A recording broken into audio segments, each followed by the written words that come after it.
get started. We've got right at 12:30. So I want to welcome you to our Tuesday Bible study. Hope you enjoyed lunch today. It's really good soup.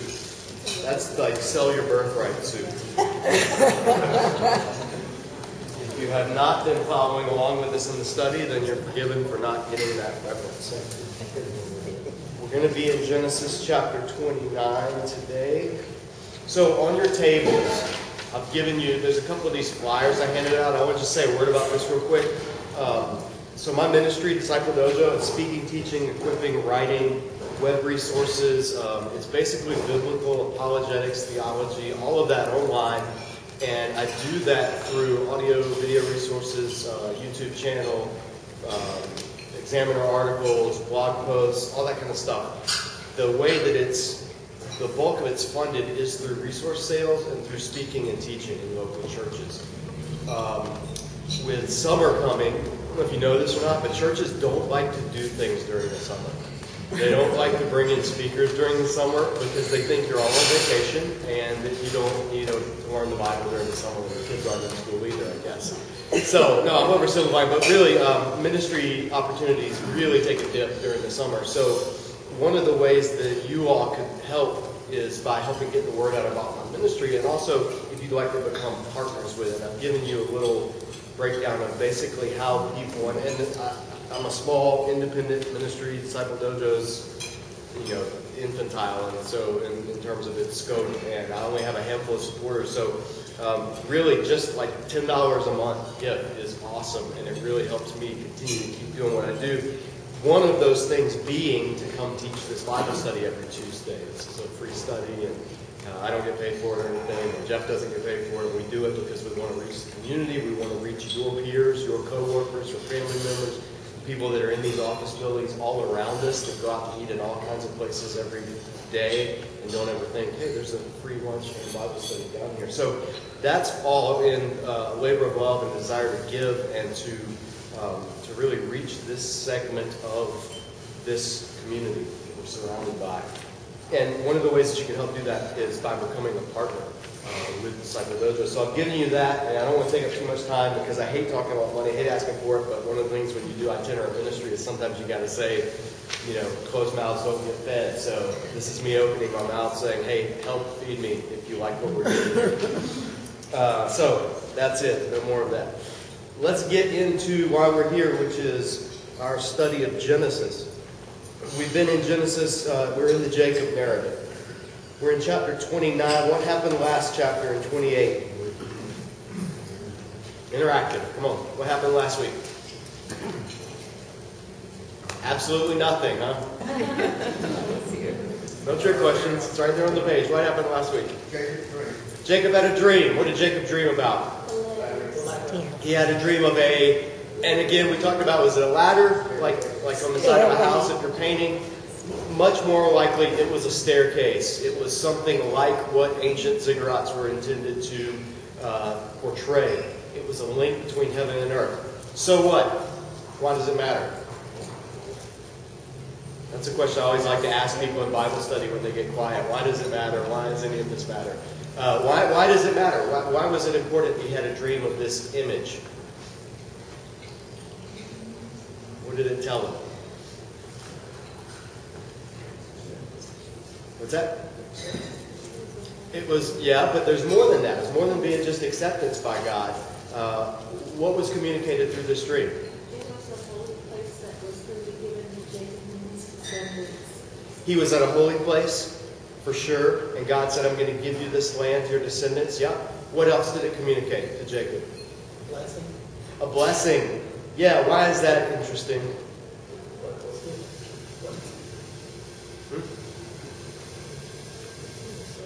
Why is it noteworthy that God decided to bless Jacob in this way? Shout it out. You don't have to raise your hand. Shout it out. He's because of how he obtained it, and it illustrates how powerful the covenant is. In spite of the word was the covenant in and of itself. So because the covenant is given through the word, and we'll still do it again. Yes, he was being blessed in spite of everything. he had not done jack squat to earn his blessing. In fact, he had done the exact opposite. He had swindled. He had deceived, and he had swapped the younger brother for the older brother. Just make a note of that. Tuck that away as we read this chapter. Jacob deceived by replacing the older brother with the younger brother. God's got a good sense of humor and irony, as we're going to see. Jacob had not done anything to earn this blessing. Jacob didn't even have a relationship with God. He was not the God of Jacob. He was the God of Abraham and Isaac. He was your God, as Jacob said to Isaac when he was cheating him out of his birth, out of the blessing, cheating his brother out of the blessing. So, at this point, Jacob has done nothing to in any way merit or earn God's favor. But yet, God made a promise. And who did he make the promise to? Who did God make the promise? Abraham. Genesis 12. Foundation of everything in the Bible. God had made a promise to Abraham. And God is going to keep his promise to Abraham, because when he appeared to Abraham and he walked through the 2 peak halves of the animals that were split apart in Genesis 15, he was saying to basically to Abraham and everyone who's witnessing it, I will fulfill this promise regardless of anything anyone tries to do. I'm betting my life on it. That's what we saw in Genesis 15. If you missed that, hop on YouTube, check out the video of that week's lesson. He walked through the pieces of the blood path saying, this covenant will be fulfilled, this promise will be fulfilled to Abraham, my friend Abraham, no matter what happens after that. He was promised that he was going to fulfill it. What was the goal of the promise? It had to do with his descendants, his seed, the seed promise. What was the intended outcome? Was God just saying, Abraham, I'm going to give you a big family, and you're going to have a nation of people come from you, and they're going to be my special people because they're going to be awesome? That Abraham would be blessed, that everyone would be blessed through him. Bingo. The covenant was not, I'm going to make your family great because I love them better than everybody, despite how it's usually spun. The covenant was, I'm going to make your name great, and I'm going to build your descendants, your seed, into a great nation. I'm going to do all these things. Bless those who bless you, curse those who curse you. I'll have your back. You'll be a blessing in order to bless all the nations of the earth through your line. Genesis, the family of Abraham, Isaac, Jacob, which becomes Israel, is the lifeline through which God is reaching out to rescue and redeem and restore the world that went wrong in Genesis 1 through 11.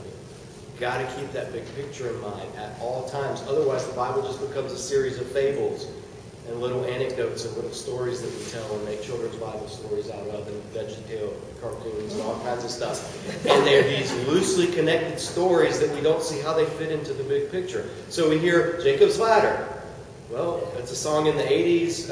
It's an image in pop culture. But what does that have to do with anything? Well, what it has to do is God was appearing, the God of heaven and earth, the God of these peoples that Jacob was about to go and sojourn amongst, was appearing to him in a way that all of the nations of the earth had been grasping for, had been reaching for, had been building their towers to try to reach, had been trying to manipulate, had been trying to somehow earn the favor of the gods through their sacrifices, through their priesthoods, through their rituals, through their religions. They didn't even know which gods to call on, so they just call on all the gods.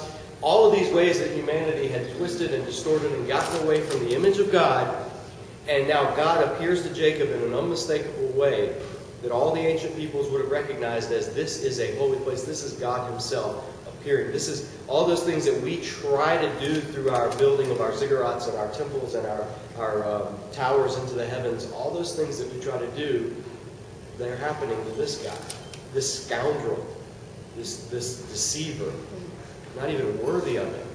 Why? What about him? Well, his dad had a relationship with God. What about his dad? His dad's dad had a relationship with God. What was that relationship? It was he was going to rescue the world through this line. That's the promise, the thread that runs through Scripture, and it's what is in the background of all of these stories that we're going to read. So the next 3 chapters are about Jacob wandering in a foreign land, but more than that, they're about God keeping his promise to Abraham through the actions that he has with Jacob and with Jacob's family.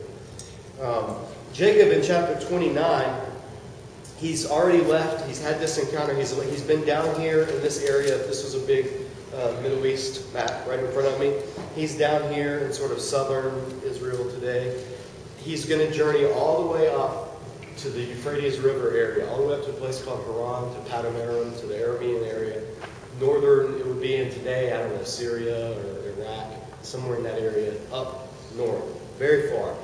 And he goes there, and on the way is when he has this dream with God. Then, 29 picks up, and this is where the stories in Genesis take on a remarkably familiar, in many ways, feel. They become more intimate in terms of their setting.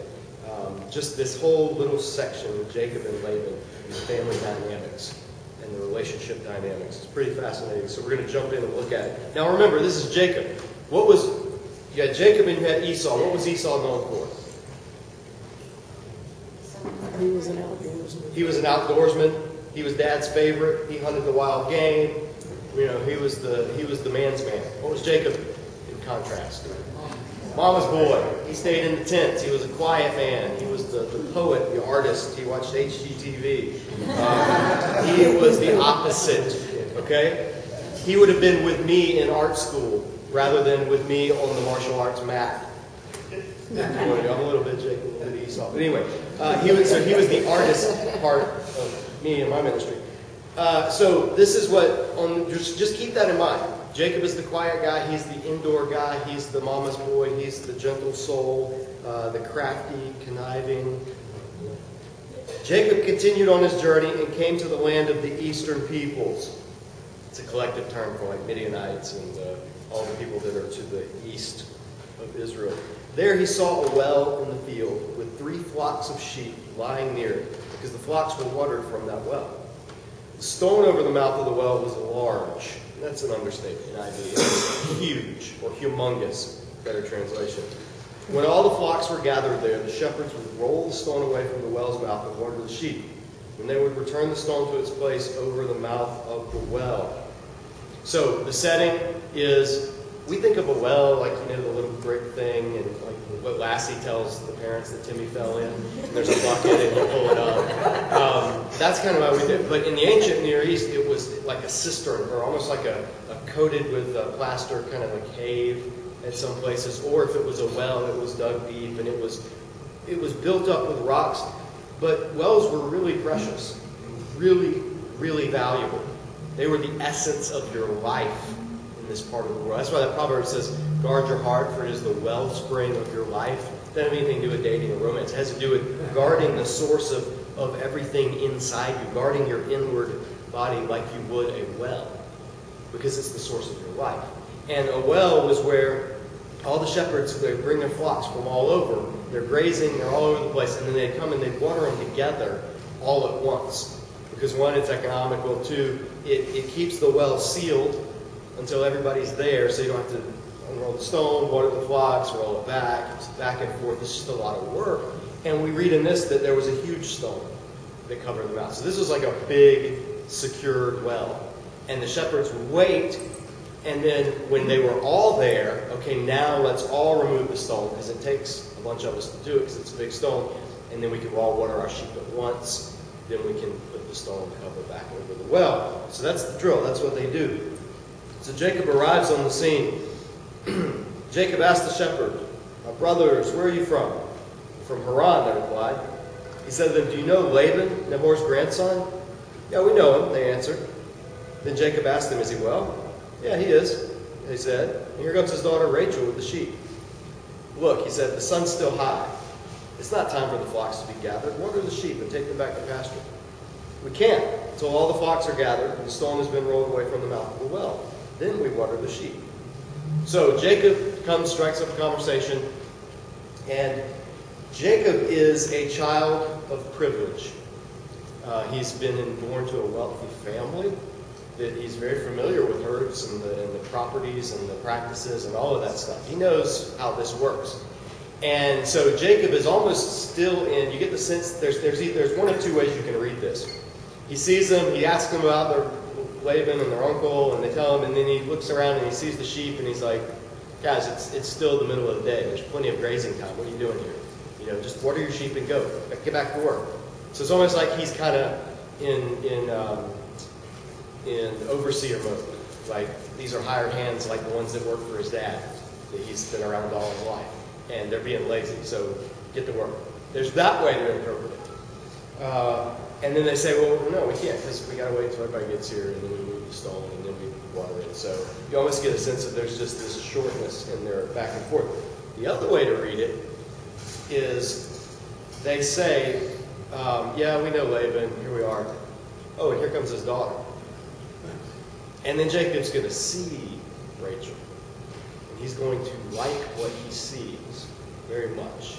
So the other way of reading this is he sees her coming, and then he's like, guys, it's great. Like, take a hike. Give me a few minutes. Both ways you could read this. In other words, hey, where did the sheep go? I need some alone time. Two equally valid ways of reading this. And regardless, though, he's a little impetuous, but it's an interesting back and forth between him and these shepherds. But then they basically tell him, we can't do it until, it's like guys that are all sitting around the construction site waiting on, there's one thing that needs to be done, and one person has it, and he's not there yet. So everybody just sits around and waits, and then, you're like, this is what our tax dollars are paying for. It's kind of the attitude that he might have had. But they tell him, and then he says, verse 9, while he was still talking to them, Rachel came with her father's sheep. She was a shepherdess. When Jacob saw Rachel, daughter of Laban, his mother's brother, and Laban's sheep, he went over and rolled the stone away from the mouth of the well and watered his uncle's sheep. Now just that little detail, you're reading it and you're like, okay, what did we just learn? We just learned that all these shepherds have to wait until a bunch of them are there in order to roll the stone away. Jacob sees Rachel and is smitten. He is a smitten kitten. He is enamored with her to the point that he says, hey, back up, I got this. Goes over, moves the rock from the mouth's well all by himself, a feat that would have taken multiple shepherds a bunch of effort and strength and energy. And not only does he do that, like, me, it's like, he doesn't just do that. He then goes and waters her sheep. And shepherds and sheep in the ancient world, they don't just walk around with like 5 or 10 sheep. If you've ever seen shepherding, when I was in Palestine a couple of months ago, we were walking through Ida refugee camp in Bethlehem. We were looking at kind of the occupation and what they go through every day, and just the military zone. And it's in the middle of the city. And then around the corner, I just see a bunch of sheep and goats start coming around the corner. I'm like, well, there's a bunch of goats. And they just keep coming and keep coming and keep coming, hundreds of them.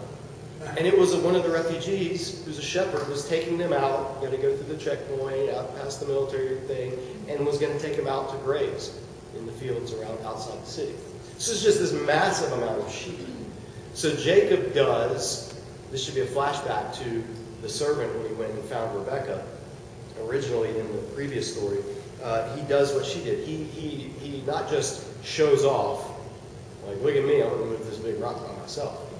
But he then does this act of service, a really hard act of service, which is watering all these sheep. Now, it's not as hard as watering the camels, which is what his mom had done, but it's still pretty significant.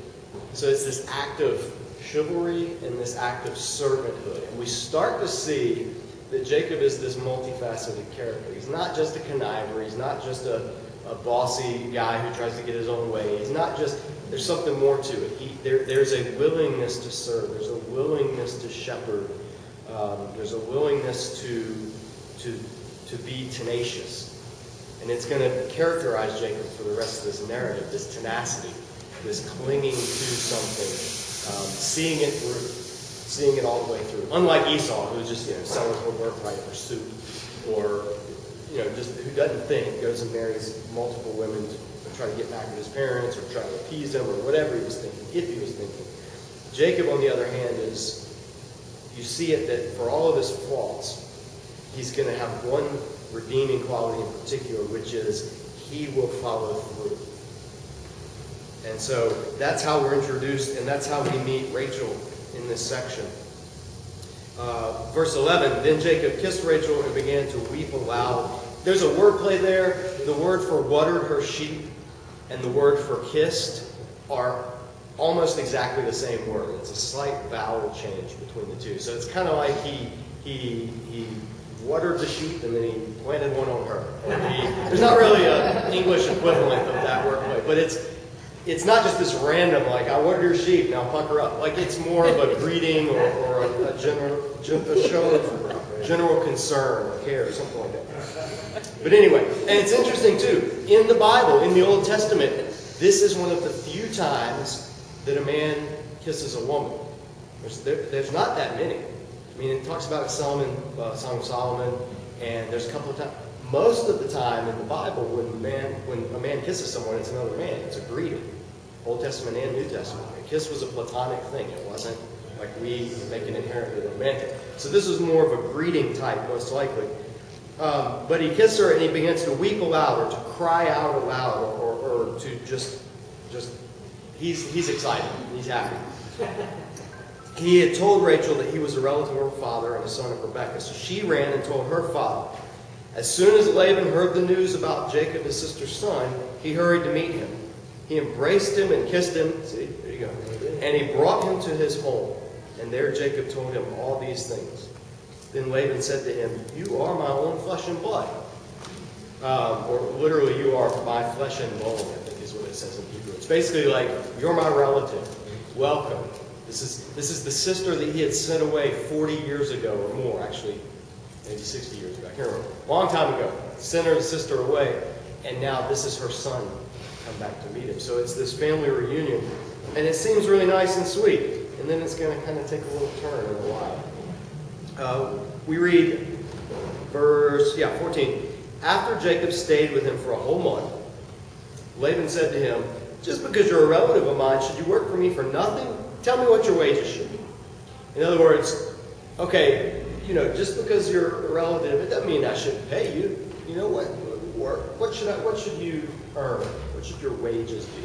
You can make a note of that term wages because later in the story it's going to come into play. Here is where things get interesting.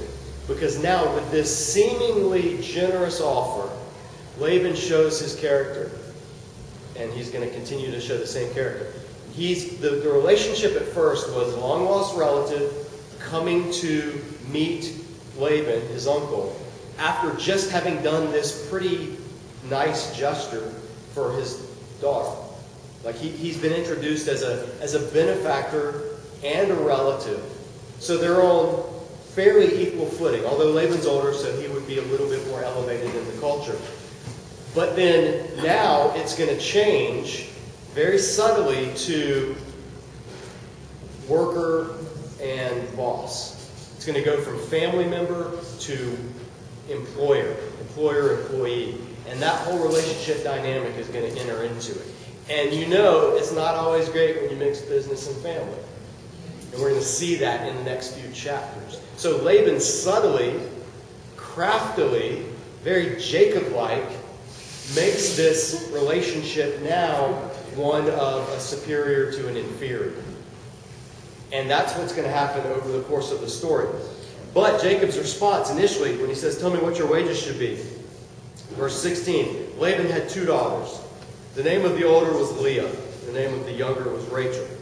Leah had, and then if you have NIV, it says weak. If you have, what do you have? What does it say? Leah had what? Delicate. What? Weak. I'm just trying that word for her eyes. If you have NIV, it'll say weak. If you have King James, it may say delicate, or New King James may say delicate. One may say soft. It's a term that there's some confusion on how to translate it. It could either mean it means delicate, small, tiny, not very strong, frail. It has all those meanings, that term. So it could be saying Leah had weak eyes, like there was something wrong with her eyesight. Or it could be saying she had soft eyes, as in she had pretty eyes. She was very delicate. She had nice eyes. They were pretty. Some even say it means light, like light color, which would have been out of the ordinary in that part of the world. And so it was kind of like she had really pretty eyes. regardless, there's something about her eyes that were just worth pointing out. Whether they were weak and she's kind of being presented as not very attractive, or whether they were nice eyes and she's being presented as fairly attractive. But then the contrast is the next one.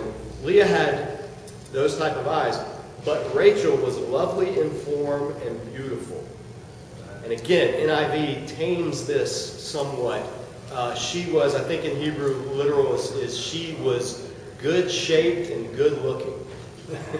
It's almost the literal woodenness of it. She was fine. She had it going on. That's what it would have communicated. So the contrast is 2 daughters. One, she's got nice eyes. You know, that could be the best that could be said about her. She's a pretty girl. Nothing wrong with her. But the younger one, wow, she was a knockout. That's what the text is conveying. So you had the older, nice, younger, out of sight. Verse 18, Jacob was in love with Rachel and said, I'll work for you for 7 years in return for your daughter Rachel. 7 years is the length of time that a Hebrew slave could serve before it had to be set free later in the Torah. Slavery in the Bible was limited to 7-year periods unless the slave decided he wanted to stay and become a permanent family member.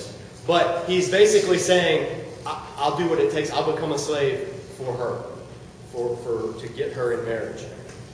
Laban said, listen to Laban's response. It's better that I give her to you than some other man. Stay here with me. So Jacob served 7 years to get Rachel. They seemed like only a few days to him because of his love for her. So how did Laban respond? Did he say, yes, I will give you Rachel? No. He said, well, better I give her to you than someone else. Stay here with me. It's almost like he's like, we'll talk about that later. 7 years. So, in the text, right then, between verse 20 and 21, 7 years is going to elapse. And it'll seem like just a couple of days. Now, in that 7-year period, Jacob would have gotten to know Leah, Rachel, Laban, all the workers, all the customs of the land. He would have gotten to know how things work, how they do things. And yet, in the very next section, he's going to be, Jacob's going to get Jacob in the next section. But we're out of time, so you're going to have to come back next week, and we'll see what happens. There's your cliffhanger. Have a great week. We'll pick it up in the next section, and then move into the section after that.